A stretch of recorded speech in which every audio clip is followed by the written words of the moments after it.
শনিবার সারা ভারত মহিলা সাংস্কৃতিক সংগঠনের পক্ষ থেকে সারা দেশের সাথে সঙ্গতি রেখে কাছাড় জেলায় যথাযোগ্য মর্যাদায় ৮ই মার্চ আন্তর্জাতিক নারী দিবস পালন করা হয়। ১৮৫৭ সালের ৮ই মার্চ এই দিনটিতে আমেরিকার বস্ত্রশিল্পের মহিলা শ্রমিকরা শোষণ নির্যাতনের বিরুদ্ধে এক রক্তাক্ত বীরত্বপূর্ণ সংগ্রামের ইতিহাস রচনা করেছিলেন। এই ঐতিহ্যকে স্মরণ করে ১৮৯০ সালে অনুষ্ঠিত হয় international conference of socialist women's, যার সভানেত্রী ক্লেরা জেটকিন নারী মুক্তি আন্দোলনকে শক্তিশালী করার লক্ষ্যে এই দিনটিকে আন্তর্জাতিক নারী দিবস হিসেবে পালনের সিদ্ধান্ত ঘোষণা করেছিলেন। এই উপলক্ষে আজ সকাল ১১টায় শিলচর মধ্যশহর সাংস্কৃতিক হলে এক মহিলা সমাবেশ ও মিছিলের আয়োজন করা হয়। উক্ত সমাবেশে কাছাড় জেলার বিভিন্ন স্থান থেকে মহিলারা অংশগ্রহণ করেন। এই সমাবেশ পরিচালনা করতে রেখা ভট্টাচার্য, চঞ্চলা ভর ও স্বাগতা চক্রবর্তীকে নিয়ে এক সভাপতি মণ্ডলী গঠিত হয়।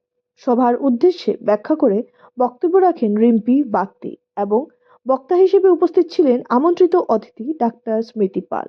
অন্যান্যদের বক্তাদের মধ্যে ছিলেন সংগঠনের কাছাড় জেলা কমিটির সম্পাদক দুলালী গাঙ্গুলি, খাদিজা বেগম প্রমুখ। বক্তারা বলেন, পুঁজিপতি শ্রেণীর শাসন এবং শোষণে নারী পুরুষ সকলেই লাঞ্ছিত ও শোষিত। সুতরাং নারীরা তাদের অধিকার সাব্যস্ত করতে হলে পুঁজিবাদী সমাজ ব্যবস্থা উচ্ছেদের লক্ষ্যকে সামনে রেখে নারী অধিকার ও মর্যাদা রক্ষার আন্দোলন গড়ে তুলতে হবে।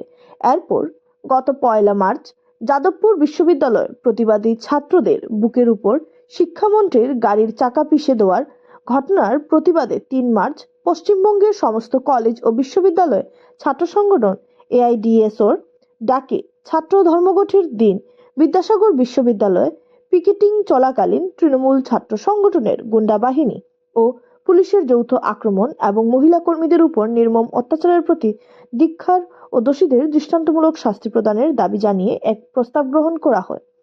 এরপর স্লোগান মুখরিত এক মিছিল শহরের বিভিন্ন রাস্তা পরিক্রমা করে সমাপ্ত হয়।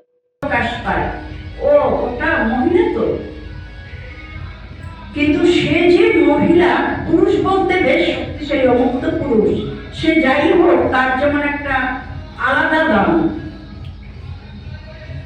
ঠিক দিবে, ঠিক বলো, ঠিক তো?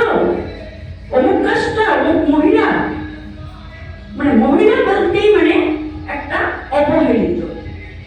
আমরা বিপ্লবী সংগঠন